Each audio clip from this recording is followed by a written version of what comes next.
Hello. Um, Begin like a violin, end like Leviathan. Begin like a violin, end like Leviathan. That was one of the first hip-hop lines that blew me away. Uh, it was a rapper called Nas who said it.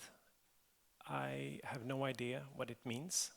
But I remember listening to it and thinking that it meant something.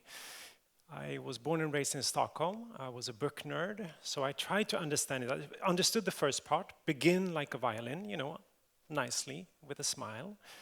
One should begin, and then end like Leviathan. I didn't know that word, so this was pre-Google in the 90s, so I went to the library because that was my safest place.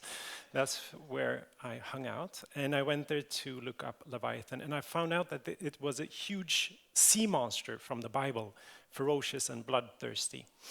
So begin nice, and then end like a sea monster. I'm starting off there because that's where it started off for me. When I'm a writer, I write novels and plays, but I begin dreaming of becoming Sweden's first gangster rapper. And I think that's maybe what you saw when I came on stage, is it Snoop or is it Jonas Hassen Khemiri? No, it's actually, I'm not the person who you think I am, even though I look so extremely cool. I think that I wanted to become like the Sweden's equivalent of Ice Cube or Ice-T or anyone with ice in the name, because there was a link, nation-wise, ice, and I desperately tried to, understand the language that they use, which was very tricky because I spoke Swedish English. Even now, I think it's terrible, but I very clearly hear the Swedishness in my voice. The tone is very Swedish, and no matter how much I tried to sound like my idols, I always came out sounding very Swedish. So there was something in my voice that I couldn't escape myself, but still I had this dream to become someone else with the use of my words. Of course, my growing up in Stockholm, in the city of Hornstull, was very far from Bed-Stuy or Compton. And what my idols were writing about, their realities were very far from mine. We didn't share background, ethnicity. On the superficial level, we were not the same person. But something strange happened. Their words, through some kind of magic, came into my brain and changed me. I saw the world with new eyes thanks to their lyrics. I realized that one could be courageous. I was very uncourageous, and I think that was one of the reasons why I started writing, because I listened to a number of rappers who, especially I think it was linked to like linguistic courage, because they didn't respect linguistics or grammar. I came from a home where everyone said it's super important to speak perfect Swedish. That's the key to the society. I think that comes from the fact that we had a lot of people surrounding us who were not accepted because they'd made small grammatical errors. They knew that if they didn't speak perfect Swedish, that would be a reason to exclude them, to not give them the job that they deserve, not give them the apartment that they tried to get, not let them into a certain bar. We are a society full of discrimination, and language was for them the key to become accepted. These rappers didn't accept grammar, they played around with grammar. They had a very free relationship to rules. I remember one rapper called Ras Kass. In a freestyle rhyme, he said to his opponent, he said, curse word, I will pancake your lung. And I was like 13 thinking, okay, I know the pancake. He will actually, I have no idea what that meant. He took the noun and it became a word. I did not want my lung to be pancaked, but I was very, I felt that it was almost like the courage entered me, and I started writing, trying to find my own voice. I think the second reason was that these rappers or these texts or these stories, ultimately it's a it shows the power of storytelling. Their lyrics made me feel less alone because they talked about things like poverty, inequality, police oppression, even though my experiences were very far from theirs. Small things, like walking around Stockholm, entering a shopping mall, being followed for 45 minutes by a security guard,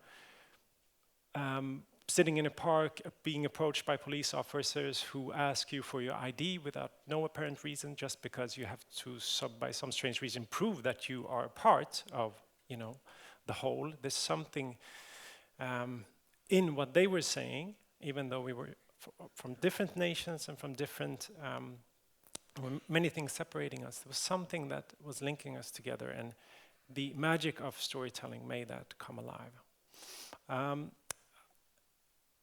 I never became a rapper. I wrote extremely crappy rap songs, often ending with the word E, the sound E, because that's super. You can sound smart in English if because there are a lot of prophecy, democracy, time to be free. I don't drink coffee, I drink tea. You could just like shove all these things in, and you become like a rapper. It's super, super. You could use it anytime if you would like to become a rapper, but I never achieved that. What I did was I continued writing. I became bitten by the magic of words, and I wrote novels and I wrote plays.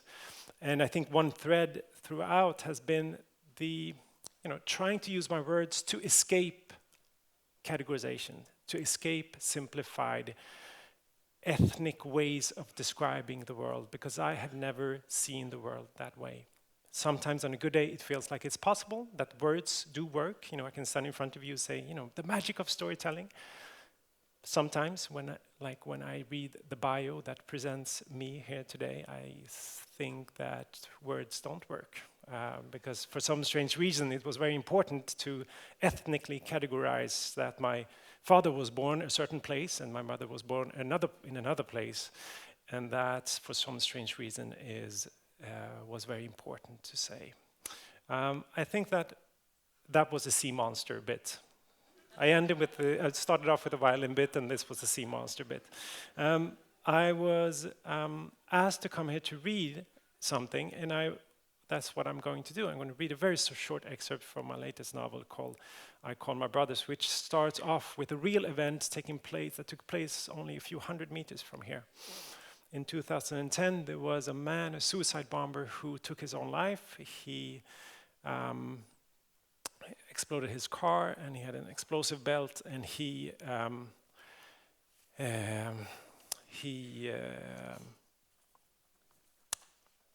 created a reaction in Sweden, which was a counter-reaction, which was very interesting. A lot of people media outlets started describing our society as if all of a sudden evil had arrived, because evil hadn't been here before. Evil had arrived from elsewhere, right? Because evil is not a part of this room or this creative summit or this nation. It came from outside. So I would like to read just a few lines from this novel that deals with nations, that deals with fear of the other, and that deals with loneliness, maybe. So this will be my end of these 10 minutes. I call my brothers and say, something really sick just happened. Have you heard? A man, a car, 2 explosions in the middle of the city. I call my brothers and say, no one died. No one was hurt. Well, one person died. He died. He who is not our brother. But of course, some people will try to link him to us. His name, his origins, the color of his hair. Similar enough or not similar at all.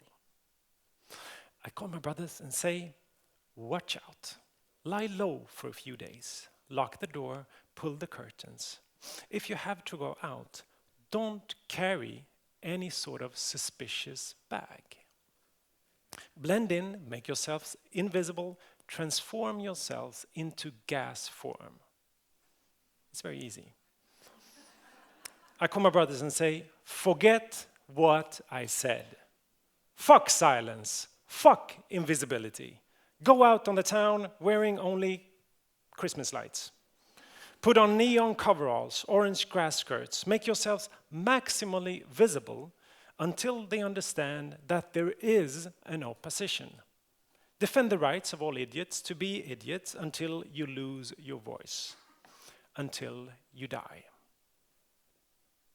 I call my brothers and say, something really sick just happened. I got on the subway and caught sight of an extremely suspicious individual. He had black hair and an unusually large backpack. It took a split second before I realized that it was my reflection. Thank you.